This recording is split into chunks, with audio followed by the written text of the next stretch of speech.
Hi guys, இன்னைக்கு நம்ம இதில் எதை பற்றி பார்க்க போகிறோம்னா, இதில் வந்து இங்கே மேலே இருக்கிறது வந்து யாருன்னு பார்த்தீங்கன்னா, இந்த பின்னாடி இருக்கிறது யாருன்னு பார்த்தீங்கன்னா, அவெஞ்சர்ஸ் ஆர்ட்டில் போட்ட ஒரு கேரக்டர். அது வந்து நீங்கள் யாருன்னு மேக்ஸிமம் கண்டுபிடிச்சிருப்பீங்களான்னு தெரியல. அது யாருன்னா நான் தான்.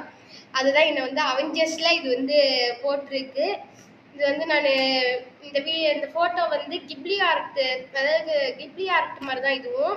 கிப்லி ஆர்ட்டுக்கு பதிலாக நீங்கள் கிப்லி ஆர்ட் நிறைய ஆர்ட் பண்ணலாம். என்னென்ன ஆர்ட்னா அவெஞ்சர்ஸ், டிஸ்னி அவெஞ்சர்ஸ், அடுத்து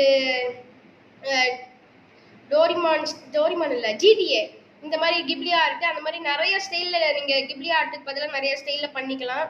ஆனால் கிப்லி ஆர்ட் அவ்வளோவா பண்ணக்கூடாது, சிஸ்டமே உருகிருச்சுன்னு சொல்லிட்டு இருந்தாங்க. அதனால ஒரு லிமிட் இருக்குது, கிப்லி ஆர்ட்டுக்குமே ஒரு லிமிட் இருக்குது. இதுக்கெல்லாமே லிமிட் இருக்கான்னு சொல்லி தெரியல. ஆனால் கிப்லி ஆர்ட்டுக்கு மட்டும் ஒரு சின்ன லிமிட் மட்டும் கொடுத்துருக்காங்க. ஸோ இதுதான் இதுக்காக தான்